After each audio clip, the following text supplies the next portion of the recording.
Hello les amis, bienvenue dans une nouvelle vidéo, dans un nouveau podcast où on rentre dans la tête des gens qui créent l'impossible dans leur vie. Aujourd'hui, notre invité du jour a un super pouvoir, les amis. Il a un super pouvoir concret qui l'aide tous les jours à faire des trucs de ouf. Et il est certainement capable de faire quelque chose que vous ne savez pas faire. Par exemple, comme citer les 1200 décimales de pi. 1200 premières décimales de pi.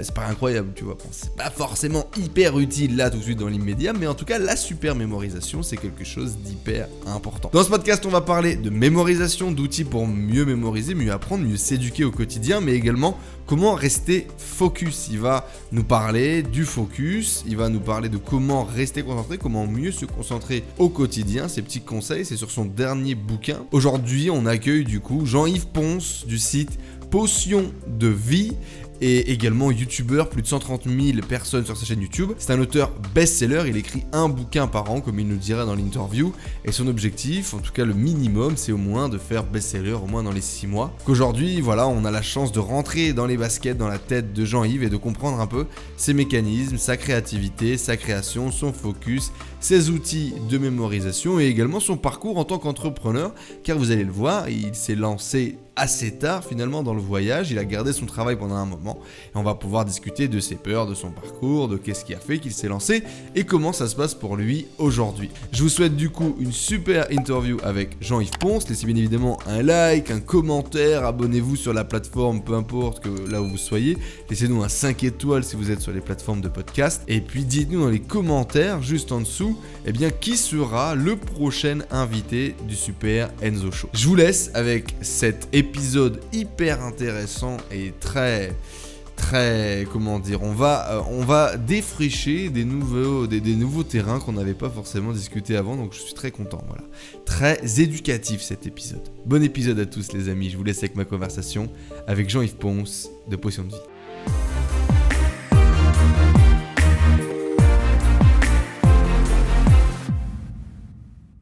Hello les amis, bienvenue dans cette nouvelle vidéo. Aujourd'hui on est avec Jean-Yves Ponce. Salut Jean-Yves. Salut. Et Jean-Yves est connu pour avoir un super pouvoir. Et son super pouvoir à lui, c'est la super mémoire.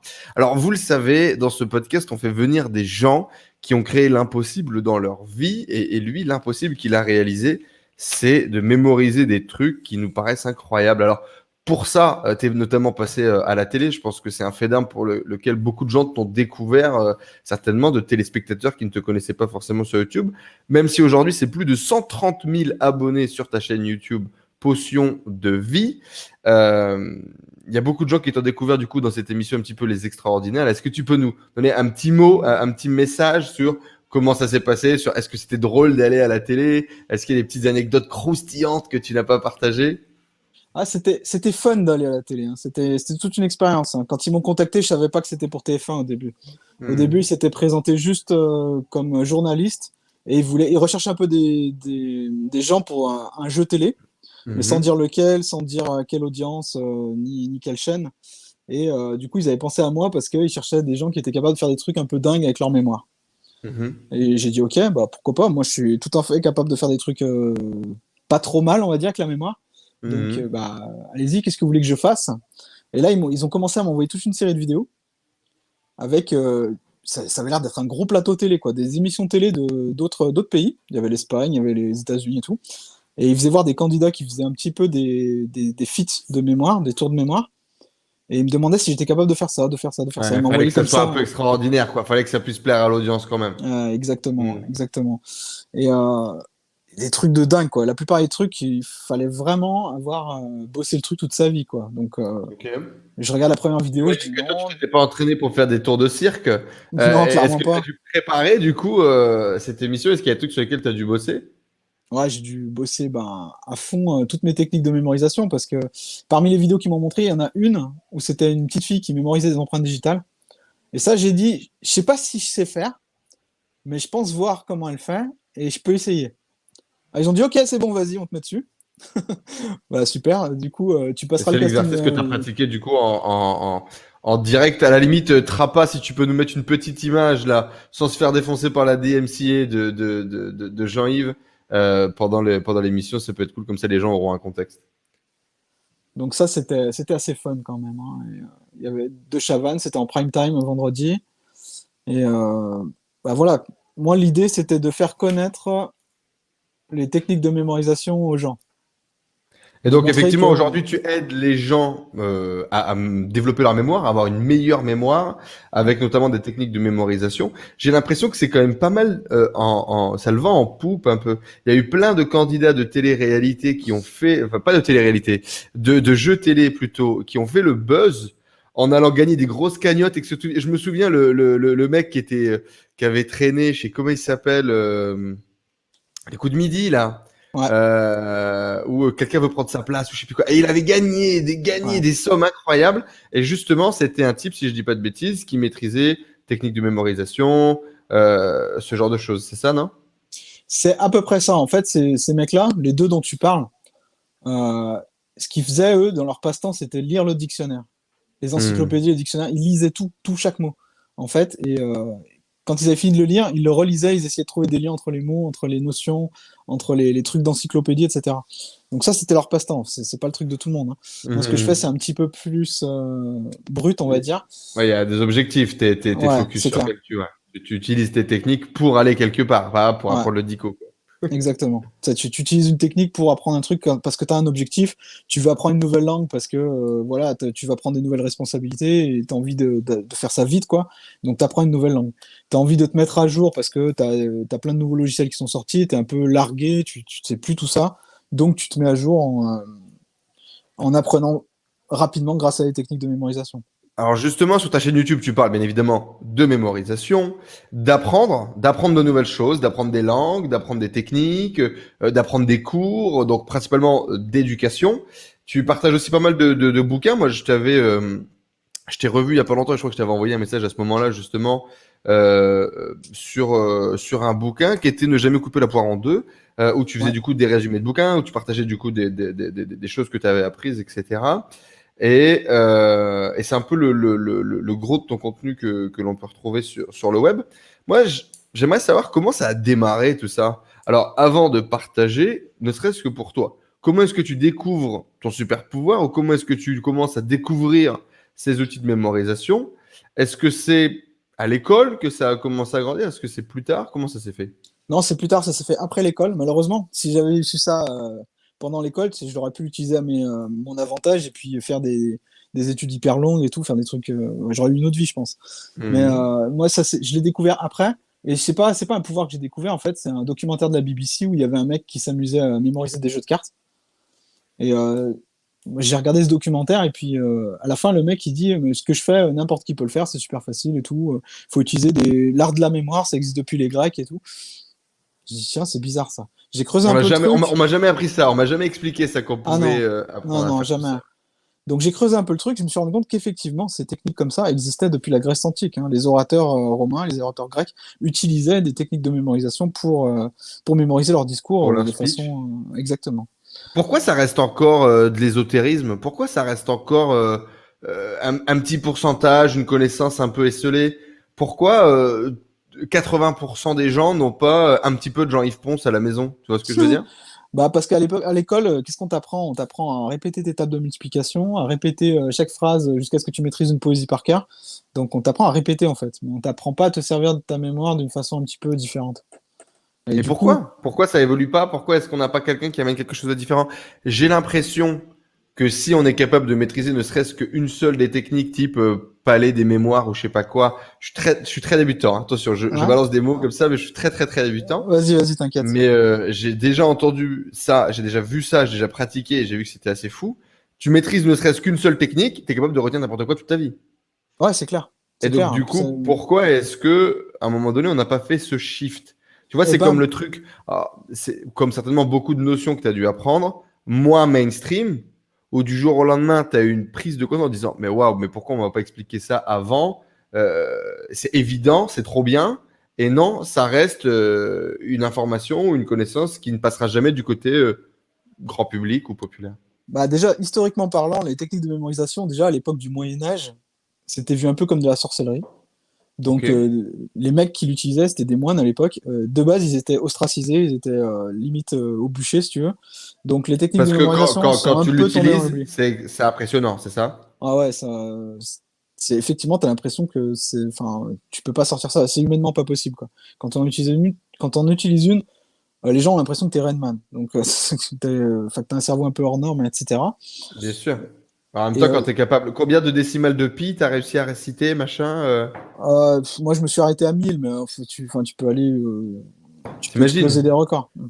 Tu peux exploser des records. C'est pas difficile, c'est juste long et chiant. C'est ce qui m'a fait arrêter d'ailleurs ce défi. J'avais fait 1246 premières, en fait, très exactement. Et après, mais c'est trop chiant. Parce que restituer 1246 décimales de pi, ça te prend 18 minutes. T'imagines faire une tentative, tu t'en fais une par jour, mais pas plus, quoi. Ça te saoule. Tu Donc connais moi, ça, tu connais le youtubeur MrBeats? bien sûr. Ouais, je l'imagine bien apprendre une technique comme ça et réciter le truc genre pendant 10 heures, tu vois, faire le challenge de 10 heures de décimales de pi non-stop ou une connerie pareille. Ah bah, tu sais quoi, c'est pas mal, c'est une bonne idée d'approche, tiens. Ça fait une Je vais, vidéo, mon je gars vais qui l'envoyer un buzz. Le petit mec, il est email. comme ça devant son ordi, il en peut plus Oh, à il a fait réciter pire, des hein. décimales. Il a fait pire. Euh, et donc, du coup, comment ça t'est venu à toi? Comment ce problème est arrivé dans ta vie et comment cette solution est apparue? Bah, quand j'ai vu ce gars-là mémoriser des jeux de cartes, je me suis dit, euh, je vais essayer de le faire. Je suis arrivé à le faire. Et à partir de là, mon but, ça a été de partager ça au plus grand nombre, et notamment aux étudiants dans un premier temps, pour qu'ils puissent apprendre leur cours plus rapidement. Moi, je regrettais beaucoup qu'on puisse pas apprendre ça à l'école, comme tu dis. Personne ne l'a appris, on nous apprend juste à rabâcher par cœur. Bah, parce que aussi, l'école, avec la révolution industrielle, si tu veux, on avait besoin d'élèves qui sachent les maths et le français assez rapidement pour pouvoir travailler dans Mhm. les usines, hein. Et le modèle éducatif, donc on n'avait pas le temps de leur apprendre des fioritures, genre l'art de la mémoire ou les mnémotechniques, etc., quoi. On avait besoin qu'ils sachent leurs formules, qu'ils sachent les réciter. Et depuis, en fait, si tu regardes bien, le système éducatif, il a très peu évolué vis-à-vis de ça. Très peu. Ouais. Mhm. Donc, on est resté sur des trucs où, finalement, tant que tu rabâches, et puis le fait d'avoir des élèves qui rabâchent, c'est plus facile à guider, c'est plus facile à modeler comme esprit, si tu veux. C'est plus facile. Si tu te mets à la place des profs qui ont besoin de former des élèves rapidement, c'est plus facile de leur apprendre le rabâchage que de partir dans des techniques, etc. Est-ce que tu penses que c'est OK, ça? Non, c'est pas OK, bien sûr que non, c'est pas OK. Mais les Mhm. choses sont en train de changer. On a des profs, cette bande-là, les profs de la vieille école, on les appelle, ils partent tout doucement à la retraite, sont remplacés par des profs qui sont un petit peu plus jeunes et un peu plus ouverts d'esprit. Donc, les choses vont changer petit à Qui petit, hein. n'acceptent plus les choses comme elles le sont, mais c'est au-dessus que ça doit changer. C'est au niveau, j'imagine, de rectorat, etc., de la définition des programmes, de la définition des techniques. Il y avait quand même cette prof qui s'était faite virer de l'éducation nationale alors qu'elle avait des résultats incroyables en utilisant des techniques complètement différentes de ce qui se faisait, si je dis pas de conneries. Ouais, mais si t'es si t'es trop à contre-courant d'une grosse machine, d'un gros mammouth comme l'éducation nationale, tu vas pas te faire des amis. Donc, Mhm. il vaut mieux que chaque prof fasse un petit peu à sa sauce, mais en respectant quand même le programme, mais prenne des initiatives comme ça, mais sans essayer de trop changer le système, parce que le système va les bouffer s'ils font ça. Ouais, Donc, faut y aller progressivement, quoi. Faut y aller petit à exactement. petit. Et c'est la multiplication de toutes ces initiatives au niveau prof, au niveau élève même, parce qu'il faut que les élèves se prennent en main également et cherchent par eux-mêmes sur YouTube ou ailleurs des façons différentes d'apprendre les choses. Parfois, quand ton Mhm. prof est nul, autant le remplacer par quelqu'un sur YouTube qui a vulgarisé le truc beaucoup mieux. Mhm. Donc, Surtout qu'aujourd'hui, on a de plus en plus des gens intelligents exactement, et des gens sympas sur Internet. Mhm. exactement, ouais. Donc, je pense que ça va changer. Ça change, c'est Et en qu'est-ce train que de ça a eu changer comme déjà. impact dans ta vie, du coup, chez toi, quand tu découvres ça? Pourquoi est-ce que tu te prends de passion pour ça? Comment est-ce que toi tu l'utilises avant de le retransmettre? J'ai vécu ça comme un pouvoir. En fait, je me suis dit tiens, j'ai un super pouvoir, je vais l'utiliser et tout. Et ça marchait sur absolument tout ce que je voulais. Et du coup, je voulais absolument partager aux gens. Et ouais, ça a commencé comme ça. J'ai commencé mon blog comme ça. Du coup, j'ai commencé ma carrière d'entrepreneur comme ça, hein, en voulant Donc, partager quelque apprendre et chose. restituer. Et est-ce qu'il y a des anecdotes, des trucs particuliers que toi tu as fait dans ta vie avec cette mémorisation? Euh, À part le côté extraordinaire. Est-ce qu'il y a des trucs dans ta vie où ça t'a servi de ouf? ouais, ça sert pour la culture générale, ça sert pour apprendre des nouvelles choses, ça sert quand tu lis des livres à retenir les choses, quoi. C'est Ouais. bête, mais il y a combien de gens qui lisent des bouquins et ils se rappellent même Ça, plus ce c'est qu'ils ont lu, tellement quoi. triste. C'est tellement Ouais. triste. Même moi, le premier. Hein. Tu lis un bouquin, t'as fini le bouquin. De quoi il parlait, bah tu peux citer deux, trois trucs et puis c'est tout, quoi. Aujourd'hui, je m'oblige à faire des mind maps quand je lis pour garder un minimum d'informations, de connaissances. C'est un très bon Euh, réflexe, d'ailleurs. Bah, j'en sais rien. J'ai découvert les mind maps il n'y a pas hyper longtemps, mais en fait, je me suis rendu compte que ça me permettait de poser mes pensées un peu plus. Je sais pas, j'arrive mieux à interpréter, j'arrive mieux à restituer, j'arrive mieux à ne serait-ce même que lire. C'est plus limpide quand je le pose de façon C'est linéaire comme plus ça. clair, c'est plus aérien, c'est plus organisé. Bon, voilà, Hmm. c'est plus joli à regarder aussi que si tu prenais des notes comme ça à l'arrache. Plus joli à regarder, en effet, ouais. Et du coup, tu t'es passionné, j'imagine, derrière pour tout ça. Comment Ouais. fonctionne notre cerveau, comment fonctionnent justement les techniques d'apprentissage, d'éducation, ce genre de choses. Là, par exemple, apprendre en mind map. Ou moi, j'ai des amis qui se sont passionnés pour la lecture rapide, qui se mettent à lire des bouquins en 1 heure que toi, tu as mis 8 semaines à essayer de lire et que tu rien retenu quand tu l'as lu. Ils le lisent hyper rapidement, ils retiennent 80% des informations essentielles du bouquin. Derrière, ils te font une mind map super rapide et ils arrivent à restituer leur truc. Euh, Effectivement, c'est peut-être des outils aussi qu'on en aurait peut-être eu besoin à l'école ou ne serait-ce que ne serait-ce parfois que pour clarifier notre esprit. Moi, j'ai l'impression d'avoir passé la moitié de ma vie dans le brouillard, tu vois, avec des idées dans tous les sens et pas savoir ni comment les organiser, ni comment les gérer, ni comment travailler avec tout ça. J'imagine du coup que c'est quelque chose qui est arrivé à toi avant ou après la mémorisation et du coup sur lequel tu as pu explorer un peu. Ma porte d'entrée, ça a été les techniques de mémorisation, comme tu le dis. Après, j'ai découvert d'autres outils. Les mind maps en font partie. La lecture rapide en est un autre. Je me suis formé à tout ça. Je me suis formé au mind map. Je me suis formé à la lecture rapide. Je me suis formé à tous les outils qui pouvaient exister en fait et qui touchaient un petit peu les façons d'apprendre un peu différentes du bachotage, quoi. Mhm. Donc, j'ai acquis une certaine expertise dessus parce que je me suis beaucoup entraîné également. Donc, Et la motivation, c'est quoi? C'est du coup développer ce pouvoir, c'est voir jusqu'où tu peux aller, c'est te donner des défis. ouais, moi j'ai beaucoup fonctionné au défi, hein. Les premières vidéos de ma chaîne YouTube, c'était des défis, hein. Je mémorise ça en temps de temps, je mémorise tout ça, je mémorise le plan du métro de Paris, des galeries d'art entières, enfin, 1000 décimales de pi, des jeux de cartes, mélangés, pas mélangés, un, deux, plusieurs. Enfin, j'arrêtais pas de me lancer des défis en fait. C'est ce qui a fait connaître la Mhm. chaîne au début. Et du coup, pourquoi cette restitution? Pourquoi l'avoir envie de transmettre, pourquoi l'envie d'éduquer, de partager? Qu'est-ce qui nourrit ça? C'est une bonne question. Je dirais que j'avais besoin de me sentir utile. Ok. Donc, en ayant besoin de se sentir utile, t'as envie de prouver que t'es utile, quoi. Donc, de restituer un truc qui est cool et qui est utile, bah, tu vas chercher à le partager au plus grand nombre. C'est ça qui m'a animé au début, hein. Ça Ok. m'anime toujours d'ailleurs. J'ai toujours un petit peu je sais pas si on peut appeler ça du syndrome de pas de manque de reconnaissance, mais besoin de reconnaissance peut-être. Hmm. Et Ouais. justement, tu disais tout à l'heure du coup que peut-être que si tu avais découvert ça avant, tu aurais une vie différente. Mm. Quelle justement a été la vie? Ça a été quoi ton parcours? On te voit aujourd'hui derrière des bouquins, on te voit auteur, on te voit plutôt profil intellectuel, voire élitiste. Ça a été quoi ton parcours? C'est quoi ton job? Ça a été quoi ton chemin? Alors, tu vas être surpris, mais mon parcours, c'est un bac pro, Hmm. vente, suivi d'un BTS assistant de direction. Donc, en fait, c'est le nom à l'époque pour secrétariat, quoi. Ok. C'est ça mes études. Donc c'est administrative et commerciale en bac pro et je suis bac plus 2 en fait, hein, à la base. Tout mon savoir, toutes mes connaissances, je les ai apprises après l'école. C'est ça le grand drame. Mais le grand drame, tu sais, j'ai pas tant de regrets, hein. C'est pas parce que j'ai Hmm. pas pu faire de grandes études que je suis malheureux. Au contraire, je suis quelque part reconnaissant par avoir fait des grandes études. Ça m'a D'avoir fait permis ce d'avoir chemin-là. ouais, un autre chemin, un chemin qui me plaît beaucoup. Et justement, du coup, c'est quoi ton job? Alors, tu es auteur, tu es youtubeur, mais du coup, dans les documentaires, on va dire, officiels là, qui sont passés, on t'est présenté comme documentaliste. Qu'est-ce qui t'a amené jusque-là? Est-ce qu'aujourd'hui, tu es toujours salarié ou tu vis pleinement de ton business? Comment ça se passe? Alors j'aurais pu vivre pleinement de mon business dès la sortie de mon premier livre en 2012, Qui a fait mais best-seller? ouais, Hmm. direct en fait. Et le truc, c'est que je suis quelqu'un de très prudent. Donc à l'époque, lâcher un boulot de fonctionnaire, c'était quand même, c'était une grande décision. Pour moi, tout ce qui était entrepreneuriat, c'était quelque chose d'assez nouveau. Donc j'ai mis un peu de temps, j'ai mis beaucoup de temps avant de T'avais lâcher de mon. l'appétence à l'entrepreneuriat ou ça t'est tombé dessus? Non, j'avais déjà de l'appétence, hein. Moi, ça me plaisait. Ça me plaisait de voir les gars qui se baladaient. Créer des trucs, sous les lancer des projets. cocotiers, créer des trucs. Moi, ça me parlait, hein.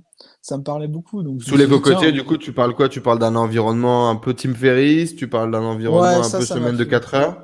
Ouais, ça m'a plu, ça. Ça m'a plu, non pas dans le côté réaliste des choses, mais ça m'a mis des étoiles dans les yeux. Là, je me suis dit qu'il y avait quand même quelque chose à faire par rapport à ce que je faisais déjà, c'est-à-dire être documentaliste. Mon métier me plaisait beaucoup, c'est aussi pour ça que j'ai mis du temps à le lâcher. Mais maintenant, je l'ai lâché depuis 2 ans, je suis Temps entrepreneur, plein. auteur, full-time, ouais. Hmm. Et du coup, ce 9 to 5 qui te plaisait, qu'est-ce qui te dérangeait dans le 9 to 5 et qu'est-ce qui te donnait du coup des étoiles dans les yeux? Bah, le 9 to 5, c'est qu'au bout d'un moment, quand j'ai lancé mon activité potion de vie, donc je me suis retrouvé avec 2 jobs euh, simultanés. Et ça, c'était assez problématique parce que, bah, au bout d'un moment, j'avais Tu t'es besoin fait la d'avoir, corde. ouais, voilà, j'avais besoin de plus de temps pour potion de vie que mon job, mon vrai job. Donc j'ai commencé par prendre un 80%. Et ça n'a pas suffi non plus le 80%. À un moment, j'avais envisagé de prendre un mi-temps, mais c'est pas la peine, quoi. J'ai dit autant tout couper et partir parce que voilà, j'ai fait le tour de mon job, 9 to 5, et je peux me lancer de mes propres ailes, ce que j'aurais dû faire il y a des années. Mais voilà, j'ai attendu un petit peu. J'ai attendu un petit peu, puis au bout d'un moment, j'avais une espèce de lassitude qui venait, puis j'en avais marre. En vieillissant, j'avais marre d'avoir quelqu'un qui me donne des ordres et tout. Hmm. Surtout que financièrement, tu avais de quoi pouvoir basculer et tu Ah ouais, ouais, avais déjà les outils pour. Alors, ouais. potion de vie, du coup, ce côté auteur, donc écrire des bouquins, vendre des bouquins. Et quoi d'autre? C'est quoi les activités de potion de vie, de la vente de formation en ligne, de la vente de masterclass, du coaching? C'est quoi les activités? C'est tout ça à la fois. Je suis pas, comme je suis quelqu'un de prudent, je suis quelqu'un qui aime diversifier les activités. Et en plus, Mhm. je m'éclate dans toutes ces activités. Donc, je fais du coaching, je fais de l'accompagnement, je fais également de l'investissement immobilier, je fais, mais ça, c'est pas potion de vie, c'est autre chose, on n'en parle pas. Allez hop. C'est toi, c'est une autre casquette, ouais. Exactement. Je fais également des formations en entreprise ou aux particuliers. Je fais des formations en ligne, des masterclass. Je fais également des conférences, enfin, quand il n'y a pas de Covid, hein, je me déplace pour faire des conférences, j'adore ça, rencontrer les gens. Mhm. Et auteur, évidemment, j'écris énormément de bouquins, enfin énormément. Un par an, c'est pas non plus énorme, mais j'écris des livres qui se vendent bien. Et Ça, c'est pas mal déjà. ouais, c'est très Tu rare les en France. vendais avant déjà le marketing sur Internet. En plus, si je comprends bien, tu parles de Euh, 2012. Tu as dit bah, 2012 tout à l'heure, le premier ah bouquin non, non, best-seller. 2011, ça avait déjà commencé, t'avais déjà Olivier Roland hein, en marketing. Oui, mais toi, t'avais pas déjà une grosse communauté sur le web. Non, non, non. Tes ventes sont passées d'abord par un circuit traditionnel avant de pousser par un circuit marketing digital, non? Ah bah tu sais quoi, non, justement. Ah ouais. Le circuit traditionnel, je me souviens avoir contacté une grande maison d'édition dont je tairai le nom, parce que maintenant je suis lié, donc vaut mieux pas trop que j'en parle. Mais j'avais contacté cette maison d'édition qui m'avait dit ouais, envoyez-nous votre manuscrit et tout, s'il est bien, on le publie et tout. Bah super, moi à l'époque, j'envoie mon manuscrit, 3 semaines après, toujours pas de nouvelles. Je les contacte, j'ai dit alors, ça vous a plu? Et en fait, ils l'avaient même pas lu, quoi. Ils étaient incapables de dire de quoi ça parlait, mais ils disent non, non, mais ça nous intéresse pas. Bon, ok. Bon, bah, Et du coup, là, bac du pro coup, vente, BTS secrétariat, tu te lèves un matin, tu te dis je vais écrire un livre. Comment ça s'est le- fait ce process d'oser devenir auteur, d'oser écrire un bouquin, d'oser imaginer que quelqu'un l'achète? Moi, j'ai été terrorisé. J'avais un syndrome de l'imposteur énorme d'écrire un truc et derrière de le vendre. Comment ça alors s'est passé? moi aussi, Hmm. mais j'avais 2 atouts. Le premier, c'est que dans le monde de la mémoire, à l'époque, il y avait que moi, en fait. Moi Mhm. et, enfin, Vincent Delormel et moi. C'est tout. C'est tout. C'est les seuls qui avaient sur la mémoire, hein. Après, il y en a plein d'autres. Mais ça a commencé par nous, en fait. Et Olivier Lejeune aussi, pardon. Mais ça, c'est une autre génération. Et quand j'ai commencé à publier, donc le syndrome de l'imposteur, j'ai vite été expert dans mon domaine parce que finalement, on n'était pas nombreux, quoi. Donc, il n'y avait pas grand monde pour contester cette légitimité. Mais ce qui m'a vraiment donné la légitimité, c'est de publier, écrire, publier et créer des techniques que je publiais donc sur mon Sur le blog blog. une fois par jour et 6 jours sur 7. Et au bout d'un moment, les lecteurs m'ont dit, mais pourquoi t'écris pas un livre, quoi? Avec tout ce que tu fais, tout ce que tu partages, écris un livre. Euh, Moi, je me sens pas trop d'écrire un livre, même si j'étais documentaliste, je me sentais pas trop d'écrire un livre, tu sais. Et bon, j'ai quand même commencé à écrire, et puis je présentais mes techniques un peu comme des recettes de cuisine, dans un livre de recettes de Hmm. cuisine, donc facile à écrire, Puis je l'ai proposé aux gens, il s'est vendu tout de suite en auto-édition. Parce qu'avant ça, je me suis dit, je vais chercher une maison d'édition traditionnelle, je vais chercher un contrat, etc. Mais quand j'ai vu qu'ils en avaient rien à faire, je dis, bah, moi je pense quand même que le livre il peut intéresser des gens. Alors je Donc fais j'y une vais. auto-édition. Ouais, Hmm. ça a Tu commencé comme suivais ça. Olivier Roland, du coup, à l'époque, c'était une inspiration? Je suivais, enfin, une inspiration, c'est un grand mot, parce que moi je suis jamais, comment dire, je suis jamais fan. Je suis toujours en train je prends des inspirations, Je oui, mais c'est, picore, ouais. voilà, c'est ça. Et ouais, donc il y avait lui, il y avait Aurélien Macker, il y avait, qui c'est qu'il y avait d'autres? Voilà, t'avais les 4 fantastiques, du coup, à cette époque-là, qui étaient Ouais, déjà. Il y avait voilà. Cédric Anissette qui Donc, était dedans. Il y en voilà, avait c'est ça. Donc, quelques-uns. eux m'ont fait voir que c'était possible. Et moi, après, j'ai mis le truc, mais à ma sauce, quoi. Et bah, ça a marché, quoi. Et voilà. Je sais plus quel était le début de Et, la question. et voilà. Non, ben c'est ça, c'était comment cette casquette d'auteur, quoi. Comment on ose se lancer de devenir auteur du jour au lendemain, comme ça. Moi, j'ai osé parce que les gens me l'ont demandé. Ouais, t'écrivais, il y avait déjà, du coup, J'avais déjà une communauté, en fait, mais une je m'en étais petite pas rendu commune qui compte se encore. développait sur le Ouais. blog. Ok. Eh ben c'est top ça. Et donc du coup, tu commences là ton parcours entrepreneurial, tu vends les premiers bouquins et puis derrière, du coup, tu vas commencer à développer, j'imagine, ton parc de produits. C'est qui tes clients du coup aujourd'hui? Tu parlais du coup de formation, de masterclass. Qui a besoin de techniques de mémorisation? Qui s'intéresse à ça? Mais plus que ça, parce que je pense que ça peut intéresser beaucoup de gens. Notamment, c'est très bien fait par des gens comme Fabien Olicard qui rendent ça très entertainment, qui rendent ça mainstream et qui font des Ouais. centaines de milliers de vues sur YouTube. Et je pense merci à lui parce que il éclaire plein de gens sur ta thématique et peut-être d'ailleurs ils viennent approfondir avec toi. Donc c'est génial et puis c'est bien fait, on l'aime bien. Faudrait que je l'ai Fabien un jour sur ce podcast. Mhm. Et donc ça c'est bien, c'est mainstream, ça peut intéresser beaucoup de monde, mais qui paye? Qui paye pour vraiment commencer à s'entraîner pour bosser là-dessus? Quels sont les objectifs de ces gens-là? T'as les parents d'étudiants soucieux de Mhm. voir leurs gamins réussir leurs études. Ouais. Tu as les cadres qui cherchent à prendre de nouvelles responsabilités très rapidement et ils ont besoin, et pour eux, les bancs de l'école, c'est trop loin, ils n'ont pas le temps de se remettre à apprendre. Ils ont besoin de raccourcis, ils ont besoin de gens qui les guident. Tu as les sportifs de haut niveau qui cherchent à faire des performances pas que physiques, mais aussi intellectuelles. Tu as les gens qui sont Ok. en reconversion professionnelle, qui ont besoin d'apprendre complètement un nouveau métier parce que peut-être que le marché du travail Ouais, et puis ne veut plus adapté. d'eux, ou Mhm. alors ils ont perdu foi ou perdu le sens de ce qu'ils faisaient comme activité principale. Tu as des chefs d'entreprise qui cherchent à lire plus, tu as des acteurs. Moi, je coach une actrice de cinéma qui, elle, cherche à mémoriser ses textes tout simplement. Super. Ouais. Elle est pas Cohérent. française, donc elle a besoin quand même de maîtriser ses textes très rapidement. Surtout elle veut se lancer dans un one-woman show. Donc là, Mhm. c'est vraiment, je vais chez elle le week-end et Et elle bosse sur son quand truc j'en par cœur, quoi. ressors, ouais, voilà, quand j'en ressors, elle a mémorisé 8 pages de son one-woman show par cœur.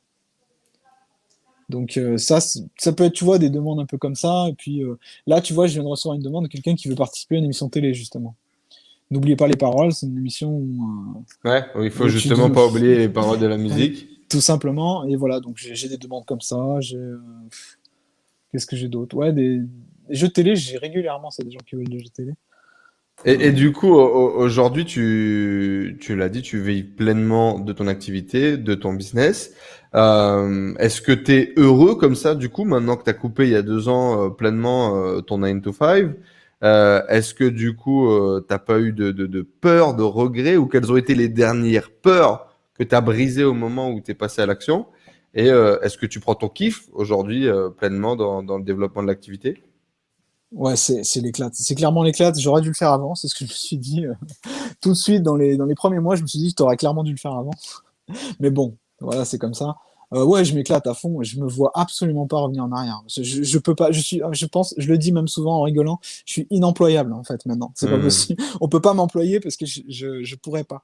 Je pourrais plus. Je serais trop en train de. Je, je serais trop en train de. Je pourrais pas subir des ordres de quelqu'un de médiocre, quoi. Donc, je sais que c'est un peu prétentieux de dire ça, mais Mhm. je suis inemployable. Je peux pas. Je peux plus. Je peux plus. Et justement, c'est quoi tes challenges? C'est quoi les projets? Qu'est-ce que tu cherches à développer? Est-ce que c'est un nombre de clients, une portée, un nouveau projet YouTube, un chiffre d'affaires que tu veux chercher à atteindre? C'est quoi les challenges aujourd'hui pour toi et pour Potion. Alors, c'est pas un challenge financier, c'est un challenge de diffuser le message à plus de monde. Mhm. Donc, toucher d'autres plateformes. Mhm. Euh, je pense à Instagram, je pense pas à Facebook justement, je pense à LinkedIn, je pense à YouTube évidemment, où je mets beaucoup d'efforts sur le YouTube, parce que c'est une Mhm. plateforme qui pour moi n'est qu'au début de son ascension. Qu'est-ce que je vise également? Twitch, je vise. J'allais te dire, est-ce qu'on pourrait pas imaginer une émission en direct sur Twitch, un peu ascensionné? Est-ce que t'aimes ce côté un peu spectacle, ce côté entertainment, ou est-ce qu'il te fait un peu chier et... Bah ça c'est plutôt Fabien le côté entertainment. On n'a pas le même public en fait. On n'a pas les mêmes demandes, on n'a pas le même public. On n'a même pas le même âge de public. Moi j'ai des gens plus Mhm. vieux. J'ai des gens qui ont mon âge. Lui il a des gens qui sont plus jeunes quand même. Mhm. Et lui il est plus dans l'entertainment. Moi je suis plus dans le Dans le côté un peu plus pratico-pratique. sérieux, pratique du Euh, truc, ouais. ouais, voilà. Donc ça m'apporte beaucoup moins de gens que lui évidemment. Mais j'ai peut-être moins de curieux aussi. Peut-être des Mhm. gens qui peuvent plus facilement devenir des clients. Donc j'aimerais diffuser mon message à plus de gens, donc toucher plus de plateformes. Et bah, continuer à m'éclater. Objectif financier, je vais te dire, à moins qu'il y ait vraiment un très très gros gap, ça changerait pas ma vie en fait. Donc, parce que Mhm. là j'ai le mode de vie que je veux. Et Donc, justement, elle ressemble à quoi? Elle ressemble à quoi la vie de Joyeux? bah, c'est l'éclat tout le temps. Mais je suis au boulot tous les jours, paradoxalement. Je suis pas en vacances. Je suis pas parce que pour moi, ça me fait chier en fait les vacances. Les cocotiers, finalement, t'es pas allé jusque-là? Non, enfin j'y vais de temps en temps, j'y vais. Mais j'y reste une semaine ou deux, pas plus déjà. Mhm. Et enfin, je me ferais chier, quoi. Je pourrais pas y vivre tout le temps. Tu vois, j'ai besoin d'un contact avec les gens. Donc là, en période Covid, c'est un peu pénible, mais j'ai créé des salles Zoom dans lesquelles les gens viennent bosser avec moi. Super. Tu vois, j'ai toujours un petit contact avec les gens. Et bah sinon, bah je vais au sport, je fais de l'électrostimulation, je lis, je me documente, je passe du temps sur la terrasse, je prends le soleil quand j'ai envie de méditer. Qu'est-ce que je fais d'autre? Je teste des trucs, je conseille les gens. Je m'éclate en conseillant les gens, en fait, beaucoup. Ok, top. Bon, ça vous donne en tout cas une idée un peu de la routine qu'il y a derrière. Moi, alors rapidement, peut-être quelques conseils sur la mémorisation. Je parlais tout à l'heure du palais des mémoires. J'imagine que c'est quelque chose de très connu. Est-ce qu'on pourrait clôturer un peu cette partie sur la mémoire avec peut-être un exercice, un outil, quelque chose que tu pourrais nous partager? Ouais, on va faire un truc simple. Ouais, S'il te imaginez. plaît. S'il te plaît. Ouais, un petit jeu, allez, un petit Le jeu. nom de ton bouquin m'a fait beaucoup marrer. Le Napoléon. Ah merde, je ne m'en souviens plus. Napoléon. jeu de la cornemuse dans un bus, c'est mon premier bouquin, ça. Napoléon joue de la cornemuse dans un bus. Ça, c'est pareil. J'imagine que c'est un outil. Le titre en lui-même est un outil, non? Le titre en lui-même est un moyen mémotechnique de se rappeler de quelque chose. Ça décrit l'état d'esprit du bouquin, en fait. Hmm. Ça décrit l'état d'esprit du bouquin, et puis voilà, c'était une façon de s'amuser avec les images, d'ailleurs. C'était un truc comme ça. Si tu veux un petit jeu, en fait, pour ceux qui nous écoutent, c'est imaginez que vous rentrez chez vous et devant votre porte d'entrée, vous avez Barack Obama sur un dragon. Ok. Vous ouvrez la porte de chez vous. Visiblement, c'est une journée pas comme les autres aujourd'hui. Et Barack là, Obama sur un dragon à l'entrée, quand même. C'est pas mal. c'est pas mal, hein. Ça marche aussi avec Donald Trump, d'ailleurs. Vous ouvrez la porte d'entrée et derrière, vous voyez un samouraï en train de manger une choucroute toute dégoulinante. Ça coule par terre. Un Sur samouraï vous. qui mange choucroute derrière la porte d'entrée. Ok. Ensuite, vous êtes alerté dans le salon parce que vous entendez un bruit. Ok. Et en fait, c'est une tour Eiffel géante qui a percé le plafond de votre salon. Ok, il Et y a la par le tour trou, Eiffel géante dans mon salon. Ok. et par le trou dans le plafond, vous avez la reine d'Angleterre qui vous fait signe avec la main. Et Très bien. son chapeau Bonjour. vert. Coucou. Ensuite, dans la cuisine, vous entendez du bruit. C'est Vladimir Poutine qui joue au foot avec un ballon et il tape le ballon contre le four. D'accord, il y a Vladimir Poutine qui fait un foot avec mon four. Ok. La classe, hein. Tout Et va bien. donc, Je suis et pas là, sûr de du me coup, rappeler de tout là, par contre, hein. oh, mais si. Et pour terminer, enfin, même pas pour terminer, mais dans la salle de bain, il se passe un truc aussi, hein. Quand tu vas dans la salle Dans de la bain, cuisine, donc on est à la, t'as be- la cuisine, donc là après je monte avoir dans vu la tout salle de ça, bain. Chut, après avoir vu tout ça, t'as besoin d'un rafraîchissement, c'est clair, hein, il se passe un truc. il se passe un truc. Et tu vois Céline Dion Céline chanter. Dion. Salut Céline. Elle chante Titanic sur une gondole Elle chante Titanic sur une gondole, dans la douche. dans la douche. R.I.P. René. Et Rip et René. Et voilà. Ok, et là je me souviens de tout. J'arrive chez moi, j'ai Barack Obama sur un dragon, ça peut être aussi Donald Trump. On rentre, il y a un samouraï qui mange une choucroute. Je me décale alors dans le salon où il y a une tour Eiffel qui a percé le plafond avec la reine d'Angleterre qui me fait coucou. J'entends du bruit dans la cuisine, il y a Vladimir Poutine qui fait un foot et qui vient de tirer dans mon four. Et du coup je monte dans la salle de bain parce que j'ai besoin d'un rafraîchissement. Et il y a Céline Dion qui chante Titanic sur une gondole. Exact. Est-ce que tu m'entends toujours? Je t'entends toujours. Ok. Et Là, c'est en quoi? fait, C'est parce que on mêle plusieurs choses. Il y a la géométrie dans l'espace qui permet d'être connecté à un son et j'en sais rien, un autre truc. Pourquoi est-ce que c'est si facile de retenir comme ça? bah, parce que tu utilises ta mémoire des lieux que tu connais déjà, qui peuvent pas s'échapper de ta mémoire, ils sont déjà dans ta mémoire long terme, et tu te sers de ces lieux pour y attacher des nouvelles informations. Et ces nouvelles informations, elles sont un peu percutantes, tu vois, elles sont un peu bizarres, loufoques, drôles, et c'est justement pour ça que tu les retiens, c'est parce elles sortent de l'ordinaire. C'est parce Si je que t'avais ça demandé percute. d'imaginer juste des mots ou juste des noms, peut-être tu te serais fait une image, mais au bout d'un moment, tu aurais tout oublié parce que c'est banal, des informations banales. Mais Ok. Poutine qui joue au Parce- foot dans ta cuisine, C'est marquant. sur ton four, c'est marquant.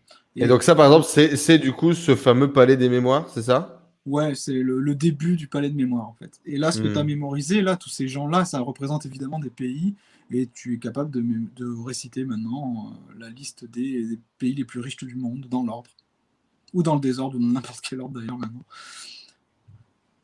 Barack Obama, donc les USA, le dragon, c'est la Chine, le samouraï, c'est le Japon, la choucroute, c'est l'Allemagne, Et la donc tour là, Eiffel, par c'est la exemple, si tu avais France. un exercice, il faut retenir les 10 pays les plus riches du monde. Tu Tac, tu prends fais ça. cet exercice-là à un Ouais, élève, il a même pas l'impression d'être en train d'apprendre ça, ouais. et à la fin, tu lui fais la résolution, bah voilà, tu Ouais, connais c'est maintenant ça. les pays les Alors, plus riches au du monde. début, c'est un peu laborieux, hein. Au début, tu vois, il faut que je te dise. Après, j'aimerais qu'on fasse un cut là, qu'on fasse un clip et qu'on fasse une mini vidéo comment retenir les 10 pays les plus riches du monde. C'est super bien mené parce que tu m'amènes quelque part, j'ai l'impression d'avoir gagné, d'avoir appris un truc, alors que j'ai rien fait. Et Ouais, c'est ça. effectivement, du coup, en plus, tu le retiens parce que tu as l'impression d'avoir gagné quelque chose, tu vois. C'est fou. Ouais, et Ok. puis il n'y a pas trop d'efforts en fait. Si je veux dire, si tu Hmm. répètes, ce soir, tu t'en souviendras encore.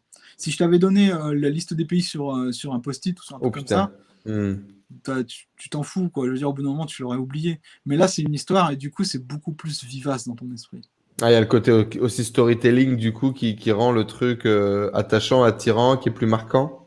Ouais, ouais, peut-être aussi, mais ces histoires, normalement, tu es censé les faire toi dans ta tête. Donc le Ok. storytelling, tu te le fais à toi-même. Bon, eh ben les amis, voilà pour retenir vos prochains challenges. Et puis dans tous les cas, je vous invite à découvrir tout le travail sur la mémorisation. Il y a beaucoup de contenu que vous pouvez retrouver sur Internet. Potion de vie, Jean-Yves Ponce. J'aimerais qu'on parle d'un truc qui va beaucoup plus parler certainement à tous ceux qui étudient, qui travaillent, qui veulent produire, qui veulent créer, tous les entrepreneurs. Ton dernier bouquin, si je dis pas de bêtises, est sur un thème qui nous arrache tous et qui m'arrache moi le premier. C'est tout ce qui va être focus et concentration. Ouais. Moi, j'ai été fier pendant longtemps d'être un multitask jusqu'à temps que je comprenne que c'est de la merde et qu'il fallait apprendre à faire une chose et le faire bien. Je reste un pluridisciplinaire. J'ai jamais été capable de me spécialiser dans quoi que ce soit. Et même quand j'ai la volonté de me spécialiser, je n'accroche pas et je n'attache pas. Donc, je suis vraiment un pluridisciplinaire. Je trouve du plaisir, de la passion, de l'amour dans plein de choses. Ouais. J'ai besoin d'une excitation diverse permanente. Et il y a même derrière un problème un peu plus profond de conscience et d'identité que de me mettre dans une case et une seule, tu vois. Moi, je Et comprends. donc, même quand je bosse sur le focus, c'est très compliqué. Donc là, par exemple, j'ai balayé 80% de mes projets. J'ai toujours une casquette e-commerce, on va dire un peu en référencement naturel. Ouais. Donc ça fait un domaine à maîtriser. La publicité, deuxième domaine sur lequel travailler. Et troisième domaine, tout ce qui va être coaching, développement personnel, tu vois, qui est Ouais. vaste as fuck et avec lequel on peut jouer. Plus création de contenu, un peu interview, un peu animation, etc. Là, on est au minimum. On est au minimum de ce que j'ai réussi à restreindre. Et là, je vais rouvrir. Je suis à deux doigts de réouvrir. Il y a beaucoup trop de choses qui me grattent depuis longtemps, comme le stand-up, comme la comédie, comme le storytelling. Il y a beaucoup de choses qui me grattent depuis trop longtemps. Et donc, je vais réouvrir mon spectre. Et le fait réussir à être focus, ce que je dis à beaucoup de mes clients dans le business, arrêtez de développer 10 idées en même temps, prenez-en qu'une, faites-le bien, développez-vous, prenez du temps. Donc ça, c'est le premier vision du focus. Deuxième vision du focus, c'est réussir à ce que dans notre tête, on n'ait pas 50 000 idées qui partent en parasol tout le temps, qu'on arrive à, paf, on se pose pendant 50 minutes, on fait rien d'autre qu'une seule tâche, et on arrive à avoir l'esprit clair. Alors, je médite tous les jours, en plus, pour travailler là-dessus. Ouais. Et j'ai essayé beaucoup de choses. C'est bien, c'est un Et bon donc, réflexe. ça, si tu veux, ça, c'est un peu ma vie et les problèmes que j'ai pu rencontrer. J'ai l'impression qu'on est plein dans notre génération. Oui. Est-ce que tu peux, dans un premier temps, nous parler du problème de concentration et de focus? Et ensuite, on parlera un peu du coup des solutions que tu as implémentées, que tu testes et dont tu parles finalement dans ton livre. Le gros problème qu'on a avec la concentration depuis une vingtaine d'années, en fait, c'est que elle se fragmente petit à petit. C'est-à-dire que naturellement, c'est beaucoup plus difficile qu'avant de rester focus sur quelque chose parce qu'on est beaucoup plus sollicité par des appareils numériques, par les portables, par les notifications, par tout ce que tu veux. On est sollicité, les services internet, les applications se battent pour avoir notre temps d'attention. Et ça a pour conséquence que ce temps d'attention il diminue. Et à force de diminuer, la concentration, c'est un peu comme un muscle. Hein. Si tu le sollicites pas, elle va finir par devenir feignante, quoi, s'atrophie. Et la concentration, à force d'être perturbée par toutes ces petites interruptions, c'est des micro-interruptions. Hein. Des fois, ça peut être juste, tu entends ton téléphone qui vibre, tu étais en train d'écrire un truc, tu entends ton téléphone qui vibre, tu jettes un regard, tu reviens à ce que tu étais en train d'écrire. Bah ça fatigue un petit peu ta concentration de faire ça tout le temps. Moi, je crois que je suis à un niveau élevé de concentration problem. Moi, je n'arrive même plus à lire des fois. Genre, je lis, Ouais, et pendant que je lis, ne serait-ce qu'il y a un truc dans mon champ de vision ou une pensée qui passe dans ma tête, ouais. et j'ai l'impression d'être encore en train de lire, mais non, en fait, je suis en train de construire l'idée dans ma tête, et je me suis évaporé sur une pensée. C'est incroyable, mec. C'est problématique as fuck. Hein. Reviens dans l'instant présent. Quand tu penses à d'autres trucs, tu n'es plus dans l'instant présent. Tu pars ailleurs. Là. Tu pars dans le futur ou tu pars dans le passé. Complètement. Bon, comme tu en parles, moi je pense que tu as également un autre truc au niveau de la concentration. C'est que tu as un tempérament un petit peu créatif naturel, un peu de base. Tu aimes bien quand ça bouge et tu aimes bien quand les choses évoluent vite. Quoi. Et ça veut dire que tu vas avoir énormément de mal à rester sur un seul projet. Au niveau du tempérament. Donc, toi, tu as un double handicap. Tu es constamment J'en ai pas que deux. Et en J'en plus, ai plein les handicaps. et en plus, tu as vite l'impression d'avoir fait le tour d'un projet. Ouais, très très vite. Et ça, c'est très problématique. Tiens, d'ailleurs, en termes de construction mentale, à partir du moment où j'ai posé quasiment ma réflexion, où j'ai posé mon projet, que j'ai creusé la réflexion, et du coup, c'est comme si j'avais déjà fait le chemin dans ma tête, j'ai plus envie de le faire. Ça m'arrive très souvent. Tu vois, je suis lassé parce que comme je l'ai vécu dans ma tête, c'est comme si je l'avais vécu tout court. Et du coup, je te disais, moi, j'ai un autre phénomène là que tu parlais du coup de ce côté un peu tempérament du coup de l'individu. C'est que moi, il y a des choses en fait quand je les développe, j'ai l'idée, je le développe, je le pose sur papier, je l'organise, je le structure. Et en fait, j'ai déjà tellement pratiquement travaillé dessus, je l'ai déjà quasiment visualisé dans ma tête le résultat. J'utilise beaucoup la visualisation. Et en général, du coup, je l'ai déjà visualisé. C'est comme si pratiquement je l'avais déjà vécu. Et du coup, mon intérêt pour la chose, baisse de dingue. Ouais, t'as compris le problème, mais là, ça va au-delà de la concentration, parce que tu arrives quand même à exécuter des trucs. C'est juste que là, tu perds le sens de ce que tu fais, et peut-être que t'es un peu trop sensible. Il y a tout de suite un autre projet très sexy qui va venir te perturber, et tu vas te lancer dedans, quoi. Là, tu Ça parlais du arrive, c'est stand-up, arrivé voilà, beaucoup quoi. dans ma carrière. Ouais. Et il y a un truc que tu peux faire, hein, qui peut marcher et qui peut t'aider à rester focus sur ce que tu as envie de te lancer. Mhm. Tu vois tous ces trucs que tu as en tête, là, tous ces projets que tu as en tête. Tu les marques-les tous sur un papier, découpe les papiers, mélange le tout dans un bol et tire-en un au pif. Et regarde comment tu réagis à la lecture de ça. Parce que la règle du jeu à partir de maintenant, ça va être de faire que ça pendant une semaine. C'est Sans, marrant parce sans... que là, la décision que j'ai prise, c'est juste. Alors, c'est pas ça, c'est pas le bol, mais l'idée là, c'est le minimalisme en fait. C'est faire le tri par le vide. Donc là, en fait, je supprime 90% des choses que je voulais faire, je garde un truc. C'est ce que j'ai Et, décidé de faire mais avec c'est un genre de l'obligation. minimalisme mental, si on peut dire. Mhm. Qu'est-ce qui se passe au moment où tu tires le papier au sort avec l'activité qui est marquée dessus? Mhm. Écoute-toi. Est-ce que est-ce que tu es un peu déçu, que tu aurais aimé en tirer un autre? Mhm. Est-ce que tu es un peu excité, ou au contraire, tu te dis, ouais, ça c'est cool? Déjà, c'est un premier indicateur. Si tu n'es pas excité quand tu tires ton papier, c'est que ça va te faire perdre ton temps. C'est que c'est C'est que pas tu le n'iras pas bon. au bout des choses. Mhm. Ton focus, il ne sera pas pendant longtemps. En revanche, si tu as envie de tenter l'aventure, mettons stand-up. Allez, poum, tu tires un papier stand-up. Ok, pendant une semaine, je vais me former au stand-up, je vais faire que ça. Je vais essayer de créer peut-être mon premier spectacle. Je dis n'importe quoi, hein, c'est juste pour Mhm. montrer l'exemple. Et je vois où ça me mène. Et une semaine après, tu prends rendez-vous avec toi-même, donc, et tu regardes deux choses. Déjà, est-ce que tu as réussi à tenir une semaine en faisant que ça? Si oui, c'est très bon signe. Et qu'est-ce que tu en penses? Est-ce qu'on continue ou est-ce qu'on fait autre chose? Tu as le droit de faire autre Mhm. chose. Tu tires un autre bout de papier, c'est reparti pour une semaine dédiée. Ouais, je vois Mais l'idée. si le truc, t'en as pas fini avec, tu vas pas avoir envie de tirer un autre bout de papier. En revanche, il se peut qu'au bout de 3 jours, tu te dises, ouais, mais finalement, c'est pas ce que j'attendais du truc. Alors, c'est Mhm. que c'était pas le projet pour toi. Et que de toute façon, quelles que soient les techniques que tu utilises, tu n'arriveras pas à rester ton focus très longtemps dessus. Alors, il se Mhm. peut que malgré tout ça, tu changes beaucoup de projets, mais j'ai envie de dire quelle importance, si tu es au clair avec ce que tu veux obtenir à chaque fois, si tu te Mhm. donnes un objectif et que tu es capable de le réaliser, c'est pas important d'avoir plein de projets et d'en changer souvent. Peut-être t'as pas trouvé le bon encore.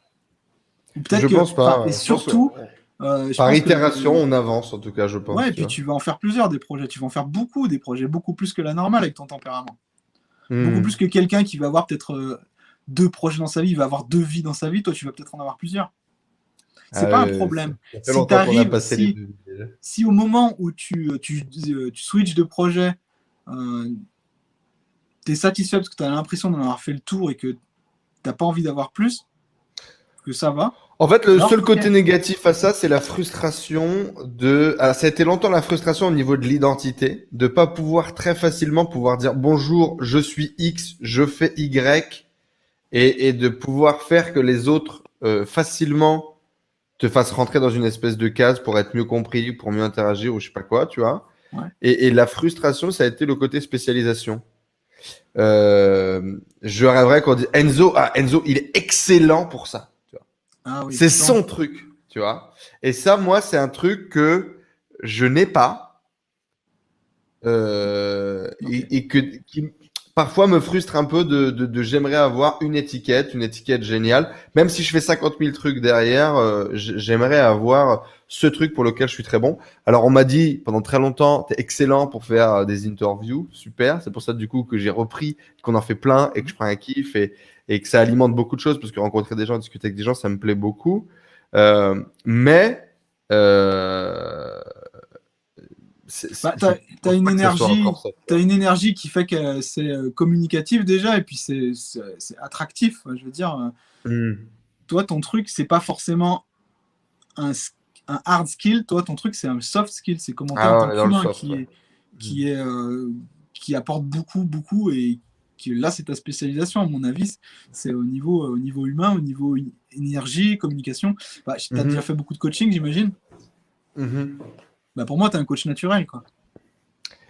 Effectivement, alors on tourne autour de ça. Et puis parfois ça m'emmerde et puis j'ai envie de faire autre chose et tu Bah, tu vois. fais autre Donc chose.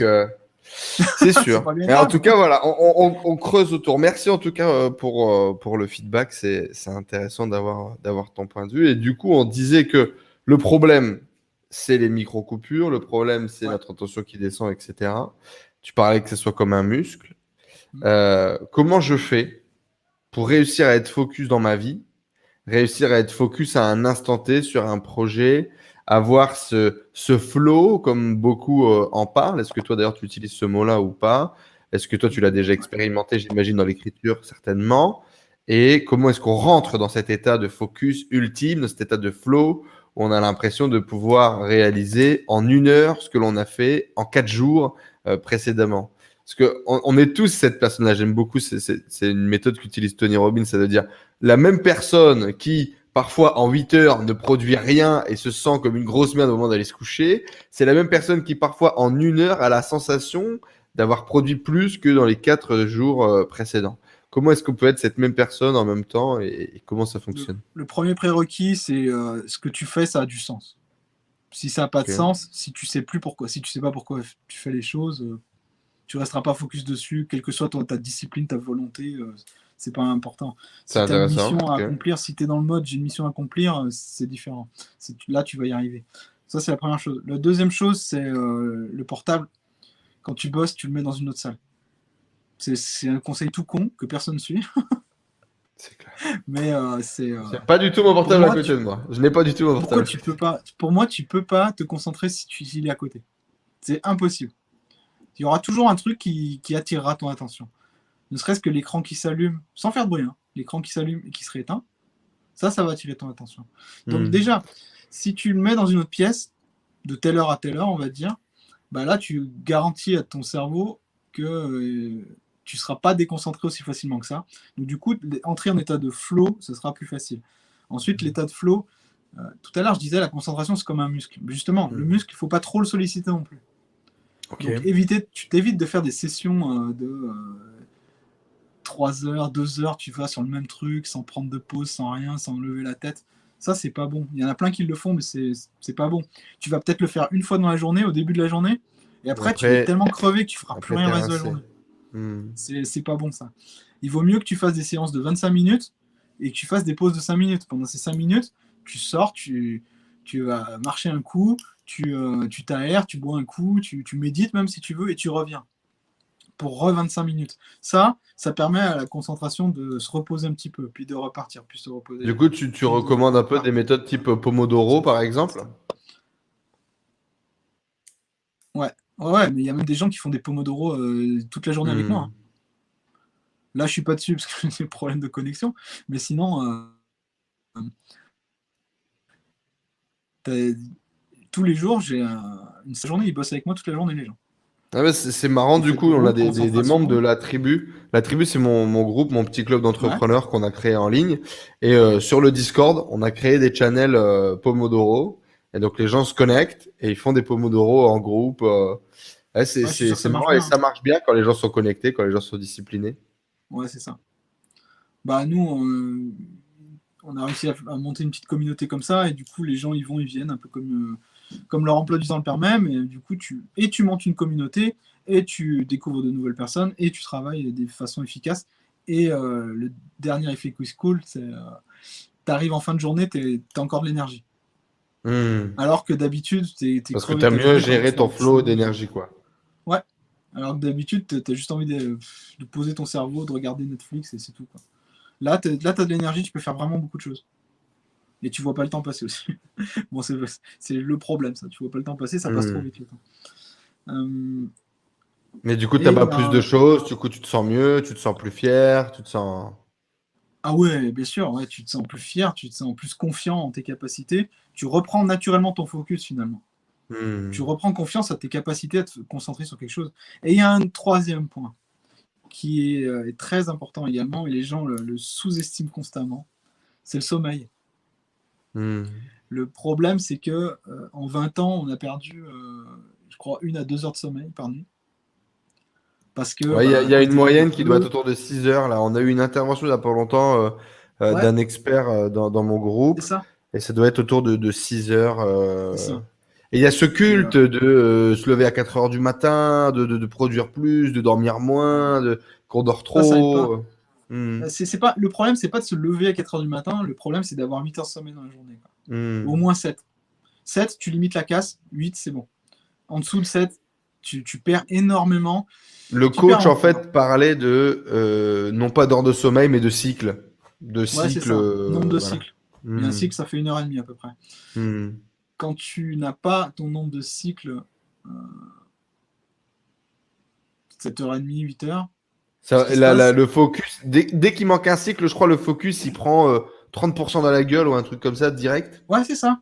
Alors, comment ça se traduit, ça? Ça se traduit, si tu fais une semaine avec 6 heures de sommeil, le 7e jour, enfin le 8e jour, ça va être comme si tu avais fait une nuit blanche.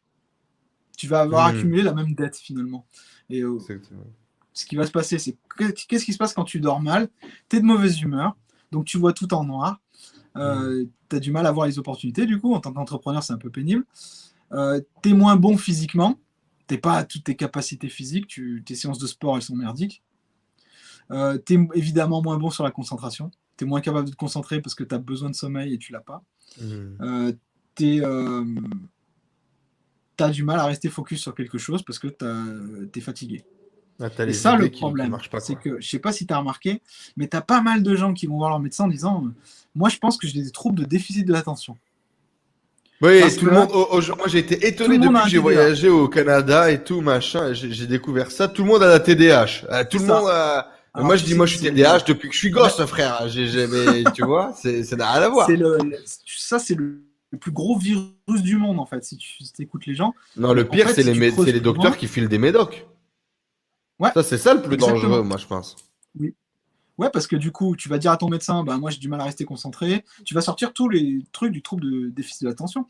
Mais tu te rends compte que ces gens, c'est également les mêmes qui dorment 5 heures par nuit. Oui, et puis ils jouent à Candy Crush 2 heures par jour. C'est ça. Et du coup, qu'est-ce qui se passe en faisant ça? Bah, tu as les mêmes symptômes que la TDAH. Sauf que ton problème, c'est pas que tu as un manque de concentration. Ton problème, c'est que tu as un manque chronique de sommeil. Et ça mène au même résultat, mais c'est déguisé, tu veux. Donc, si tu veux récupérer du focus, dors plus. T'es pas assez tard par jour. T'es allé jusqu'aux lumières avec les verres orange, etc. T'as poussé jusque-là ou pas? Moi, j'ai pas poussé jusque-là. Par contre, il y a un truc que j'ai fait direct, c'est moi, quand j'éteins la lumière dans ma chambre, il fait noir. Déjà, noir, noir, noir. Il n'y a pas de lumière, il n'y a rien. Il n'y a pas d'écran dans ma chambre. Même pas des écrans éteints, il n'y a rien du tout dans ma chambre. Je ne bosse pas dans ma chambre non plus. Et on essaye, mais alors ça, c'est. On n'y arrive pas tout le temps, parce que maintenant, on est co-LED. On est forcément de la lumière bleue, on en a forcément dans la gueule à un moment ou à un autre. Mais on essaye quand même, parce qu'il y ait moins de lumière allumée le soir. Pour justement pas empêcher la sécrétion de mélatonine, qui fait que c'est l'hormone de l'endormissement. C'est l'hormone du sommeil. Ouais. Super, bah c'est donc ça, si tu fais ces 3 trucs, grosse connexion au sommeil, quoi, du coup, le focus, grosse connexion. Grosse connexion au sommeil et au fait de ne pas fragmenter son attention. Et pour moi, la meilleure clé pour ça, c'est de mettre son téléphone dans une salle quand est-ce qu'on veut rester concentré, quoi. Et faire des pauses régulières, parce que les gens ils se disent ouais, je veux bosser 5 heures sur ça et après ça va être génial. Ils vont avoir 1 heure géniale ou 2 et après ils vont être crevés et tout le reste c'est de la merde. Ils vont faire autre chose sans s'en rendre compte. Ouais, complètement. Super, et donc du coup, c'est ton bouquin, tu t'en as un exemplaire là à nous montrer, petit moment promo, ou t'en as pas autour de toi? Bien sûr, j'en ai. Toujours prêt à faire de la promo? Oh, là, dans cette étagère-là, c'est mon bouquin qui s'appelle Concentration. Alors du coup, c'est le dernier bouquin que tu as sorti? C'est le dernier bouquin que j'ai sorti, ouais. Alors du coup, raconte-nous, pourquoi est-ce que tu as eu envie d'écrire sur ce sujet-là? J'imagine que c'était une problématique qui devait revenir beaucoup chez tes clients. Ouais, qui c'est une problématique qui revient parce que je leur enseignais les techniques de mémorisation et je me rendais compte qu'ils procrastinaient pour les utiliser. Donc malgré tout le bien qu'elles pouvaient leur apporter, ils procrastinaient pour les utiliser. Donc du coup, je me suis dit, il y a un problème au niveau de la procrastination à régler. Procrastination, c'était pas un terme qui était très répandu quand j'ai commencé à travailler sur le sujet en 2012-2013. Ça l'est devenu maintenant, tout le monde connaît, tout le monde sait ce que c'est. Et d'ailleurs, justement, procrastination, focus, c'est corrélé selon toi? Bien sûr, oui. Oui, il y a une grosse corrélation, évidemment. Si t'es, en fait, quand tu n'es plus capable de te concentrer comme avant, ou comme jamais d'ailleurs, tu, ça fait mal à ton cerveau de réfléchir à ce que tu devrais faire. Hmm. Parler un peu vulgairement, c'est t'as mal au cerveau, en gros. Donc quand t'as mal au cerveau, ton cerveau, tu lui envoies un message, j'ai mal. Et ton cerveau, du coup, qu'est-ce qu'il va faire? Il va trouver une solution pour que t'aies plus mal.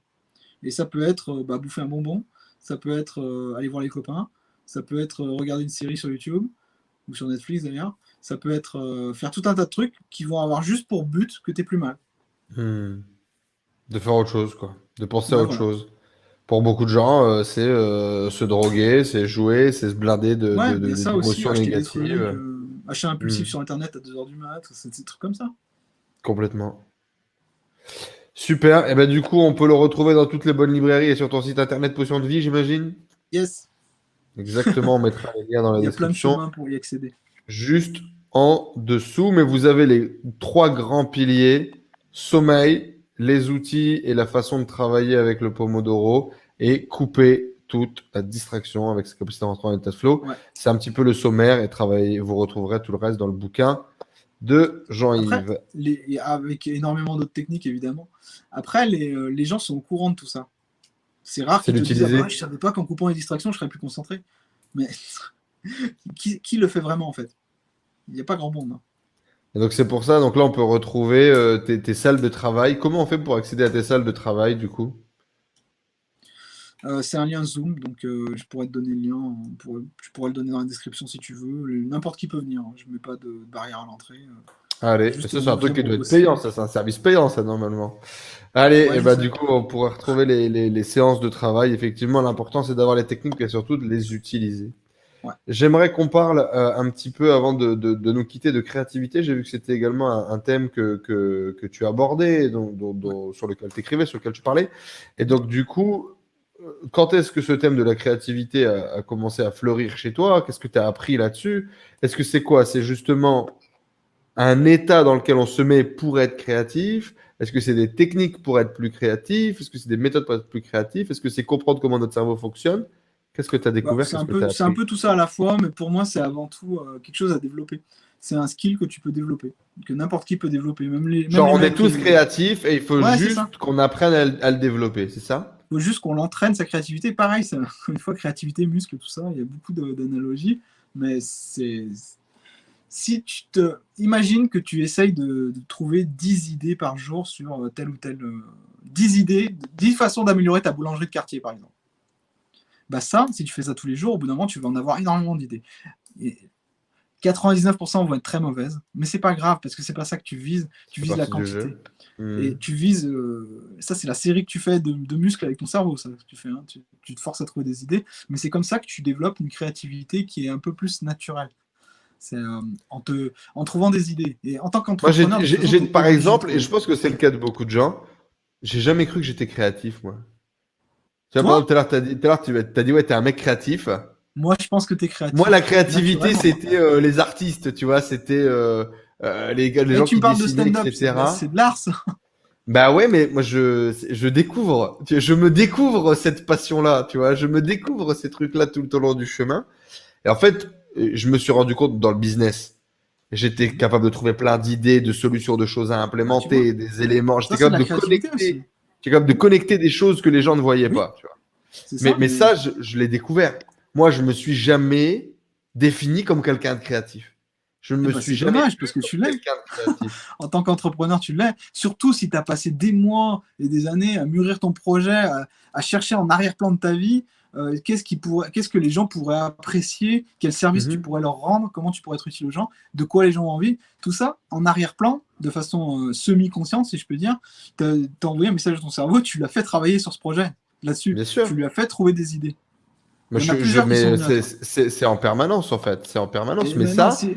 moi, je Oui, ne me caractérisais pas, tu vois, comme quelqu'un de créatif. Alors du coup, toi, tu nous dis que la créativité, c'est un muscle, qu'on l'a tous et qu'on ouais, peut tous la développer. c'est Alors ça. raconte-nous, comment ça Bah, pour marche? moi, comment ça marche? La Tu créativité, te donnes des Philippe, faut challenges, tu te. pratiques tous les jours. Ouais, pour moi, c'est essentiel si c'est vraiment.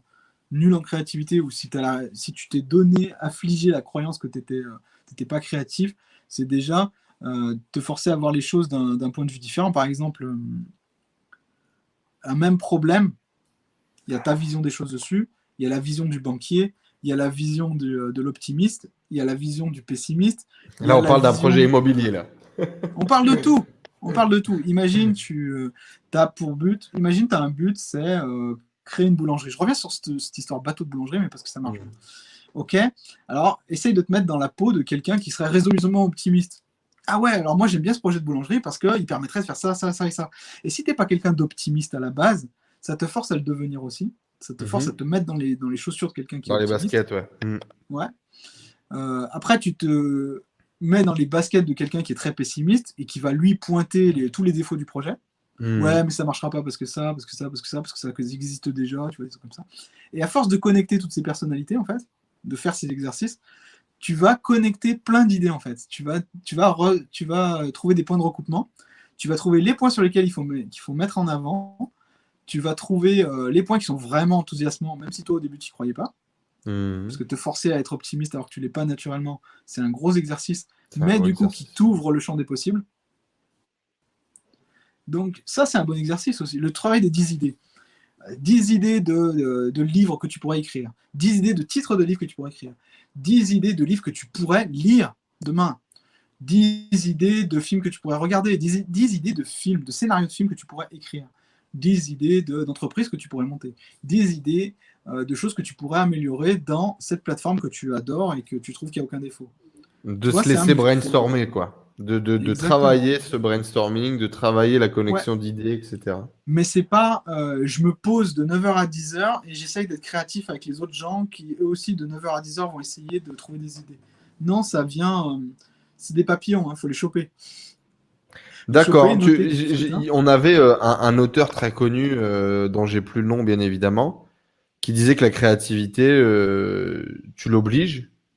Genre, j'écris 100 pages par jour, j'écris 2000 mots par jour, et même s'il y a 90% de merde, au final, j'ai écrit, et c'est là que vient le génie. Il y a beaucoup d'auteurs de comédie aussi qui parlent de ça, d'écrire des vannes tous les jours, que tu aies envie, que tu sois créatif, que tu aies des super idées ou pas, t'écris, et c'est pas grave.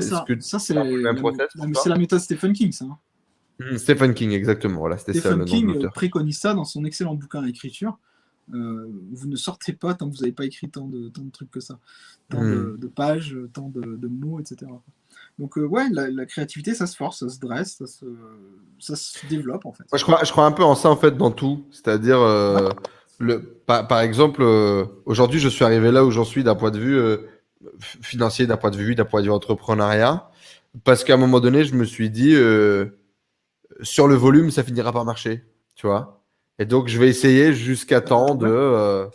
tu vois, je vais faire mon petit lot tous les jours. Et au bout d'un moment, je suis pas plus con qu'un autre. Il y en a bien un qui va fonctionner, tu vois. C'est vraiment ce que je me suis dit.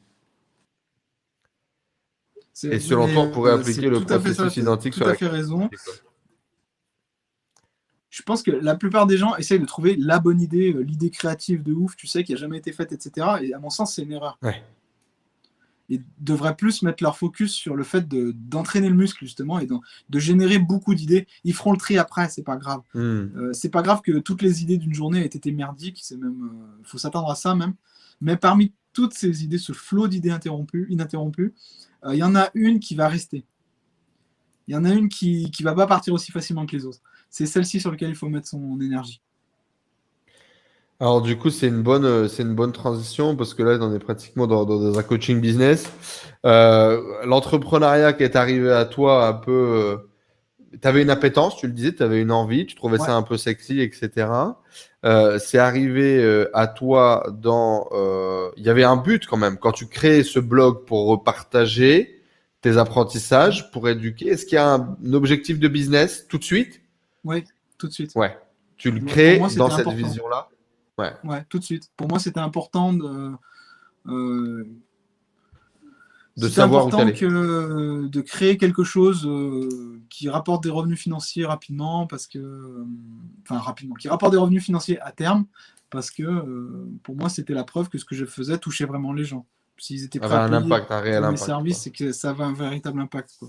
Moi, j'avais déjà écrit plein de blogs dans ma vie sans aucune volonté financière, donc j'étais pas non plus un total débutant, mais j'avais plus envie de ça. J'avais vraiment envie de voir si on pouvait vraiment Créer quelque écrire chose. et en vivre. Hmm. Et donc, du coup, toi, l'entrepreneuriat, t'es venu par l'écriture. Ouais, Euh, Est-ce que tu dirais que tu es infoproduit. devenu entrepreneur? Est-ce que tu dirais que tu étais entrepreneur avant? Est-ce qu'on devient entrepreneur? Est-ce qu'on est entrepreneur ou est-ce qu'on le devient? Oh, je pense que les deux, je pense qu'on peut le devenir du coup. Ouais, on le devient, ouais, Hmm. je pense. Pour Et moi, donc, du l'entrepreneur, coup, j'avais une fausse idée de l'entrepreneur aussi au début, hein.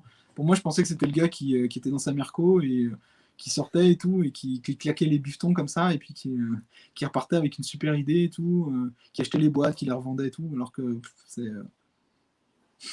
c'est pas, c'est pas ça, quoi. tu es un entrepreneur aujourd'hui. Ah oui, oui, bien sûr. Et donc, du coup, ta vision de l'entrepreneuriat est un petit peu différente. Je te vois pas en merco, je te vois pas claquer les bifetons.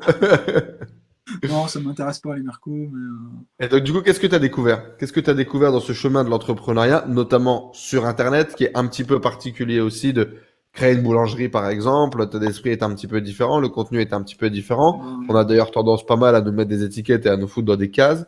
Du coup, voilà. Comment est-ce que toi, tu as découvert l'entrepreneuriat sur Internet? Comment ta vision de cet entrepreneuriat s'est développée? Et comment ta vision de toi-même en tant qu'entrepreneur s'est développée? moi, j'ai eu le premier contact avec les entrepreneurs. Bon, c'était le bouquin de Tim Ferriss, La semaine de Mhm. 4 heures. Après, j'en ai vu d'autres depuis, d'autres qui m'ont plus parlé, mais ma porte d'entrée, ça a été celui de Tim Ferriss. Ensuite, j'ai vu des gens en France qui voulaient faire un peu comme lui. Donc, il y avait Olivier Roland, il y avait Aurélien Macaire, il y avait les quatre, quoi, comme tu disais tout à l'heure. Mhm. Donc, ça a été ma première rencontre, entre guillemets, avec des entrepreneurs. Avec des entrepreneurs à qui je pouvais parler vraiment, quoi. Et Mhm. après, à partir de là, c'est venu à moi, oui, mais toujours, en fait, la seule chose qui guide ma création de contenu, toute mon activité, c'est comment je rends service aux gens. À partir du moment où je réponds à cette question, je suis entrepreneur en fait. Si c'est Ok. ça qui drive mes activités, je suis entrepreneur parce que ça veut dire que je vais pouvoir monétiser ce savoir, ces compétences ou ces services. Donc, je rends service aux gens, donc je suis entrepreneur. Ok, c'est vraiment Pour ta moi, vision d'entrepreneur, c'est problème, solution, jamais une solution. ouais, c'est ça. Donc, c'est peut-être une Hmm. vision qui est. Je sais pas comment elle est en fait, cette vision, mais pour Ça moi, doit c'est être ça. une définition de base, hein, je pense, tout simplement. En tout Je cas, moi, je pense, oui. suis vachement. Si vous Pour rendez moi, pas service aux gens, vous n'êtes pas entrepreneur, hein. quelqu'un d'entrepreneur, pour moi, on entreprend sa vie aussi. Pour moi, Ouais, c'est quelqu'un qui prend les responsabilités. Il y a une notion de part de responsabilité, prise de responsabilité. Et quelqu'un qui, peu importe l'adversité, fait les choses, fait l'action, amène des solutions oui, c'est quelqu'un là qui où est il y a dans un l'action, problème, tu vois. évidemment. C'est pas quelqu'un Hmm. qui reste dans sa tête à essayer de mûrir un projet, à faire des business plans pendant des années, puis jamais à se lancer. Non, c'est quelqu'un qui, au contraire, a envie de se lancer et limite sans faire de business plan, tu vois, mais qui a envie d'agir, quoi. Hmm. Et ce côté C'est quoi aussi les trois, c'est quoi les action trois mythes, qui vient. les trois mythes que tu as peut-être cru ou vu en rentrant dans l'entrepreneuriat sur le web, que tu as tués, qui sont des faux, des conneries, des attrape-nigo peut-être même de temps en temps. Les attrape-nigo, j'ai pas du tout imaginé ça. Euh, J'en sais à trois idées que tu as pu avoir sur le truc qui sont devenues fausses avec l'expérience, que tu as découvert en coulisses, en back-office. Il y a pas mal de choses, il y a eu bah, pas mal de désillusions chez à un moi sur moment, mon je me suis parcours. dit qu'il fallait absolument être dans le marketing pour réussir. Ok. Que si j'étais pas dans le marketing, c'était pas la peine. Parce que voilà, c'était des gens qui faisaient beaucoup d'argent, etc. Enfin, du moins qui semblaient faire beaucoup d'argent, pardon. Et du coup, je m'étais dit, si t'es pas marketeur, t'es pas entrepreneur. Je sais pas pourquoi j'ai fait cette connexion, mais je l'avais faite, quoi. Ouais, c'est une croyance que Donc, beaucoup de gens peuvent avoir donc parce qu'ils ça, je font l'ai plus de bruit que les démoli. autres aussi. C'est un peu comme Ouais, c'est d'habitude, ça. quoi. Donc Mhm. ça, je l'ai démoli. Qu'est-ce qu'il y a d'autre comme mythe? Que l'entrepreneur, c'est quelqu'un qui ne peut pas réussir. Enfin, c'est quelqu'un qui, je sais pas, qui est chanceux, tu vois. Mhm. Il T'avais est, cette il est chanceux, il a croyance-là, eu un ouais. coup de chance, Mhm. la bonne idée au bon moment. Ouais, ouais. Mhm. Donc, ça, je l'ai cassé aussi parce qu'en fait, c'est pas une question de chance, c'est vraiment une question d'exécution, en fait. De travail, ouais. Les- Mhm. ouais, les D'exécution. idées, tout le monde les a. Tout le monde les a, les idées. Et ce serait très présomptueux de croire que tu as une idée révolutionnaire et que personne n'a eu avant toi. Je trouve que c'est très présomptueux de penser ça. En revanche, si tu es capable de la mettre en exécution et d'avoir des feedbacks assez rapidement, là, ouais, tu es entrepreneur. Super. Et la troisième, je sais pas, mon entrepreneur. Ah oui, si, on peut pas être entrepreneur en écrivant des livres. Un auteur ne peut pas gagner sa vie. Tu avais cette croyance-là? Non, mais c'est clair. Au tout début, ouais. Au tout début, ouais. Moi, très jeune, ça a été un truc, tu vois, typiquement, pourquoi est-ce que je ne suis pas devenu comique beaucoup plus tôt, je pense, parce que mon entourage, peut-être les visions de la société, c'était artiste, vagabond, je vais mettre mon chapeau dans les rues pour gagner 10 centimes, tu vois. Ouais, c'est ça. En tant qu'auteur, tu avais la croyance que. Ouais. Puis en plus, c'est j'étais pas mal auteur quand à même. l'époque et je m'étais dit Tu qu'on peut pas gagner vends sa vie en étant auteur. en moyenne Parce que 10 000 bouquins par an, c'est ça? J'ai pas entendu le début. Je dis, tu vends en moyenne 10 000 bouquins par an? Non, beaucoup plus. Mais je sais pas combien j'en vends, mais beaucoup plus en tout cas. C'est énorme, hein? Ouais, C'est non. un beau succès en tant qu'auteur. Maintenant, je vais te dire un truc. Si le livre il a pas atteint le statut de best-seller dans les 6 mois, je suis dégoûté. Hein. Donc, best-seller, c'est faire 10 000? C'est faire 10 000. Ouais, je crois que c'est 10 000. En France, c'est 10 000. Donc, c'est 10 000 au moins 10 000 ventes en 6 mois. En version papier. Ouais. En version papier. Ouais. Ça, c'est ton objectif sur chacun des bouquins que tu lances aujourd'hui.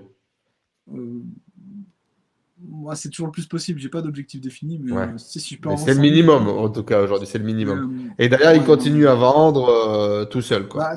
C'est le business le plus passif que je connaisse. Là, c'est vraiment passif. Une fois que tu as écrit le bouquin, ils se vendent pendant des années. Surtout si ce que tu écris, ça sert, c'est transgénérationnel. Ça dépasse le temps et que c'est pas de l'éphémère. Un bouquin sur l'investissement immobilier, c'est de l'éphémère. C'est forcément de l'éphémère. Les tendances vont changer, les lois changent. C'est de l'information qui n'est pas exploitable. Et sur les méthodes de la mémorisation et le fonctionnement du cerveau, il y a des chances que ça dure un peu plus longtemps. Le cerveau, au moins 10 000 ans, quoi, avant que ça change. J'ai le temps, quoi. Et donc ça, c'est une dernière belle croyance que tu as cassée. C'est sympa, ça. Yes. Et du coup, justement, tu le disais, la croyance de devenir auteur et gagner sa vie grâce à ça, ça allait être compliqué, voire impossible. Il y a aussi ce qu'on dit, c'est que travailler avec une maison d'édition, tu gagnes rien. Écrire un livre, c'est quasiment uniquement que pour la postérité ou pour l'ego ou pour le kiff, mais très rarement pour gagner de l'argent. Du coup, tu disais au début, tu t'as été auto-édité. Aujourd'hui, je pense que tu es lié à une maison d'édition. Raconte-nous un peu rapidement ton parcours d'auteur, les déconvenus, les problématiques. Auteur auto-édité, quand tu crées une plateforme, au bout d'un moment, tu attires l'attention. Ouais, si ça marche bien. Et en attirant. Si tu as une communauté, de toute façon, tu attires l'attention au bout d'un moment. Donc, les maisons d'édition arrivent avec leur contrat. Tu signes ou tu signes pas. Mais moi, ma stratégie, c'est d'abord de sortir mes bouquins en auto-édition pour les vendre à ma base. Et après, quand le bouquin est déjà assez connu et bien connu de ma base, là, je propose le livre qui a déjà bien marché en fait aux maisons d'édition. Ça m'aide à avoir des plus grosses maisons d'édition en contrat et ça m'aide à... T'encaisses plus de bénéfices dans un premier temps, tu arrives déjà avec une belle base de données et du coup, tu négocies un contrat plus intéressant. C'est ça. Et là, tu continues d'opérer comme ça aujourd'hui? Tu sors des bouquins en auto-édition d'abord? Toujours, ouais. Ouais, parce que les maisons d'édition sont incapables de s'aligner sur les revenus que je peux dégager en auto-édition. En tout seul, bien sûr. En revanche, là où elles ont leur utilité, là où ça m'apporte de la puissance, entre guillemets, c'est librairie, ça visibilité. me permet de toucher énormément de gens que je n'aurais jamais touché sans. Donc dans la deuxième phase, quand tout le monde qui me connaît a acheté le bouquin, maintenant il faut le vendre à tous ceux qui ne me connaissent pas. Et eux, ils font pas la gueule que du coup, t'encaisses tout seul dans un premier temps, ils sont OK avec ça? Si, mais comme ils sont pas, pour l'instant, ils sont pas capables de s'aligner, ben tant pis, quoi. C'est pas pour ça qu'ils reviennent pas vers moi, hein. Ils sont toujours revenus pour l'instant. Puis s'ils reviennent pas, je veux dire, c'est pas un drame, hein, parce que du coup, je continue à sortir mes bouquins et maintenant, c'est plutôt les maisons d'édition qui viennent me voir que moi qui vais voir les maisons d'édition. J'ai jamais fait la démarche. Combien de bouquins aujourd'hui? Ça fait combien de bouquins que tu as écrit? 3, 4, 5, 6, je dirais. 6. J'ai du mal à garder le... C'est pas mal, hein? Entre les bouquins Kindle, les bouquins audio, les bouquins poche, les bouquins... Mais 6 titres différents, je dirais. Ça commence déjà à faire une sacrée collection. Est-ce que tu imaginais ça? Non. Jean-Yves Ponce sur les bancs de l'école, bac pro commerce, 6 bouquins, Alors, si. multi-best-seller. J'avais une copine qui m'avait dit quand j'étais à l'école que toi, je te vois bien écrire un livre plus tard. C'est tout. C'est tout. Hein. Pourquoi? On sait pas. Il était en train de Ah non, réparer pourquoi sa on sait pas. mobilette, elle lui a dit ça comme ça. On sait pas pourquoi. C'était totalement mystérieux. Mais en même temps, bah, elle avait raison, quoi. Donc, c'est cool. Tu t'es imaginé à un moment donné quand même, tu t'es visualisé faire ça? Ouais. Ouais, un moment quand même, ça m'a titillé. Quand tu travailles dans une bibliothèque, au bout d'un moment, tu t'y penses, quoi. Ouais, tu te dis, bon, les bouquins, ça commence à être un peu ma vie. Ouais, C'est peut-être temps que j'en écris. Il y a peut-être un truc, quoi. Et après, bon, bah, il y a cette idée, et puis il y a le fait de passer à l'action pour l'écrire, ça, c'est encore différent. Ça a été quoi les peurs? Les peurs quand tu as écrit ton premier bouquin, les peurs quand tu as sorti ton premier bouquin, de confronter tes idées au monde extérieur. Tu étais déjà lu sur ton blog quand même, Ouais, c'est important. Ouais, j'étais lu sur mon blog, mais moi, j'avais peur du public qui me connaissait pas. Je me suis dit qu'ils allaient me prendre pour un débile ou pour un escroc. J'ai un petit syndrome d'imposteur quand même, mais vis-à-vis des gens qui ne me connaissaient pas. Ta Quand famille, tu publies un livre, tes bah, proches, t'es forcément. quand tu sors du bois, Au début, je leur ai avec caché cette ça. position Au début, je leur ai d'expert. caché ça. Ils savaient pas trop au début. Ça. J'ai bien gardé ça un petit peu caché. J'ai gardé ça jusqu'à ce que ça marche vraiment. T'avais peur de quoi? J'avais peur du jugement. J'avais peur de dire, mais enfin voilà. Pareil, imposteur. T'es qui pour écrire un livre, quoi, tu vois. Enfin, moi, j'ai pas fait un littéraire. J'ai fait un commercial à la limite ou un administratif, mais pas un littéraire. Moi, j'ai absolument aucun bagage littéraire. Hein. Et comment ça s'est passé au final? Bon, ça s'est passé nickel, attends. Parce que j'écris pas des livres pour gagner des prix, j'écris des livres pour être lus et pour toucher un maximum de gens. Quoi. J'écrirai jamais un livre pour gagner le prix Goncourt, ça m'intéresse pas. C'est pas mon kiff. Et du coup, finalement, tu es un bon auteur. Tu t'es découvert un vrai talent. Je pense que je suis un bon auteur parce que j'ai beaucoup de pratique derrière moi. J'ai tenu pendant des années des blogs, j'ai l'habitude d'écrire. Et apparemment, je sais écrire et parler aux gens. Ça, c'est parce que quand on te le dit une fois, 2 fois, 10 000 fois, au bout d'un moment, tu finis par y croire quand même. Donc, c'est quoi? Savoir vulgariser, savoir exprimer quelque chose facilement captable Pour moi, c'est par une savoir être audience. accessible. Savoir être accessible, être compréhensible quand tu écris. Pas mettre de jargon, pas faire des phrases trop longues, mais en même temps des phrases où les mots sont très précis. Être nuancé, savoir mettre la dose d'humour au moment où il faut, savoir revenir sérieux, savoir faire peur et en même temps dédramatiser. Tout ça, c'est savoir jouer avec les émotions, mais c'est un peu un boulot de copywriter en fait. Bah oui. Parce que chacune de tes phrases doit être du copywriting, tu vois. Chacune de tes phrases doit se terminer par un cliffhanger. C'est ça. Systématiquement. Ça, c'est le Graal, en fait, l'idée. Et bien, pour découvrir tous ces bouquins best-sellers, notamment le dernier sur le focus et la concentration, Jean-Yves Ponce dans toutes les bonnes librairies sur Internet, Potion de vie sur YouTube. Allez vous abonner, on mettra tous les liens autour. Merci beaucoup à toi. C'était un vrai plaisir d'avoir pu partager sur tous ces sujets ensemble aujourd'hui. Creuser un petit peu sur mon manque de focus et mon envie mouvante. Moi, je serais très intéressé, franchement. Je sais pas si c'est quelque chose que tu as déjà proposé à ta communauté, mais justement l'écriture. Comment est-ce que tu écris, ton processus d'écriture, etc. C'est typiquement le genre de truc, je serais capable de te faire venir en masterclass pour ça, parce que c'est peut-être pas ce pourquoi tu es super connu aujourd'hui. 6 bouquins, tu fais quasiment best-seller aujourd'hui à chaque sortie. Ouais. À un moment donné, il se passe quelque chose. Ah, tu as compris un schéma, tu as compris un mécanisme, il y a un truc que tu as maîtrisé, quoi. Ouais, c'est clair. Tout à l'heure, tu parlais de ce projet. Ben, ça, c'est un de mes projets. En 2021, je vais lancer une offre pour ceux qui veulent écrire des livres et en vivre, quoi. Parce que j'ai l'autorité pour le faire. J'ai suffisamment d'expérience à tous les niveaux du monde de l'édition. J'ai travaillé dans le monde de l'édition pendant longtemps aussi. Donc, c'est une expertise que je peux proposer aux gens. Et puis tu prends du kiff à écrire. Clairement. C'est toujours quelque chose, surtout parce que avoir envie d'écrire un bouquin, c'est quelque chose. Commencer à écrire un bouquin, c'est quelque chose d'autre. Et puis après, en écrire tous les ans et trouver le truc, c'est particulier. Je suis assez d'accord avec toi. Tout le monde devrait avoir un bouquin. Hop. Le mien est juste là. Il faut que je le fasse rééditer. Millionnaire Mindset. C'était un peu un bouquin autobiographique dans lequel j'ai partagé l'intégralité de des trucs qui ont changé ma vie. d'un point de vue développement personnel, un peu d'histoire de storytelling, de trucs qui se sont arrivés dans mon parcours. Le problème, c'est que c'était une première expérience. J'ai été très mauvais sur l'écriture. Je me suis entouré des mauvaises personnes. J'ai payé 3 personnes pour m'aider à écrire, c'était nul. J'ai payé 2 personnes pour relire et corriger les fautes d'orthographe, c'est nul. Voilà, c'est les premières erreurs. Du coup, beaucoup de déceptions. J'ai jamais eu le courage de le reprendre, de le refinaliser une belle version. Ça arrivera certainement un jour. Mais ouais, je me suis mis aussi sur ce truc. C'est intéressant aussi d'un point de vue développement personnel où tu te confrontes à beaucoup de choses, C'est clair. beaucoup de peurs, beaucoup de croyances, beaucoup de trucs, beaucoup de machins. Et c'est une belle aventure que je vous recommande tous de vivre. Donc, moi, si t'es chaud, je t'invite. On fait une masterclass dans la tribu pour apprendre à écrire, partager un peu tes trucs. Et puis, s'il sort un produit, allez voir parce que je pense vraiment que ça vaut le coup. Et si vous voulez chercher à créer quelque chose, vaut mieux le faire avec quelqu'un qui sait le faire et qui le fait au quotidien. Merci beaucoup, Jean-Yves. C'était un vrai plaisir. Au plaisir d'un prochain contenu, d'un prochain passage sur des thématiques diverses et variées, du coup. Et puis, passe une bonne journée. Avec plaisir. Bonne journée également. Salut, salut. Salut tout le monde. Salut, Jean-Yves.